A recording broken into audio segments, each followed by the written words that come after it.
Hey guys, so I actually kind of forgot that it was Mer-May until I saw my friend Ember Rose post her first Mer-May piece on Instagram. You can find her on Instagram at Ember Rose, by the way. Um, so on that note, when I got done with what I needed to do today, I started to sketch and procreate some mermaids. And as you can see here, I just kind of started to sketch out some rough ideas. I just kind of let the ideas flow and let it be real fluid. And then I started to sketch this girl right here that you see me doing, and the idea just really caught my attention. It really got me. Like, just this concept of her, just this angle was really, really cool.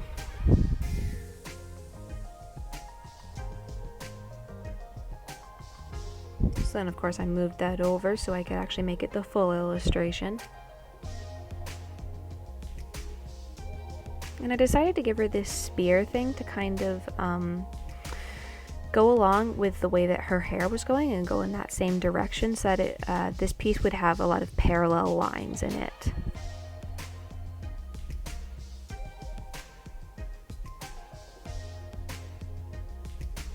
I was gonna give her a lot more scales, but then I decided to do the whole, like, the scales are blending into her skin color thing. Yeah, so kind of like with just this piece, I just want it to look like really murky and moody. I kind of debated on whether or not to make the hair colorful and then make everything else desaturated, but I decided on just making the hair color, as you'll see later, straight black, and then making everything else also desaturated and just having it be like an overall very murky colored piece.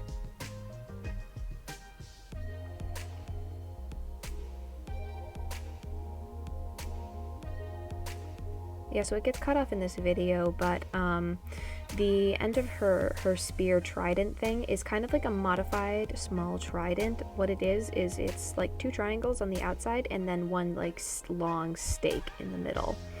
I don't know anything about weapons like that, so I don't know how that could be better used for hunting fish, but I just wanted to make like a modified trident. I did want to give some light to the piece, so I made these little bits of light shining down through the water, and my friend actually mentioned that it looked like there was stuff covering the top and like the water was really murky, but there were just bits of sunlight coming through, and I liked that spin that she put on it, so I'm going to adopt that. Oh, and by the way, that friend is Soulful Reflections. You can find her also on Instagram.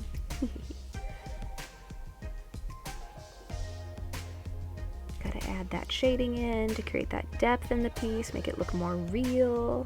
There's an annoying dot over there. Oh, it's gone now. Okay. Then I made that hair black, and I added these like green highlights to it to make it look more real, obviously, because you can't just have it be straight black. That'd be strange. I decided to add these bubbles just to give it a little bit more of an air of whimsicalness, I guess. I kind of wanted this piece to be beautiful yet creepy at the same time. I want it to give you a weird vibe, but also make you think, wow, that's so pretty. And I hope I accomplished that.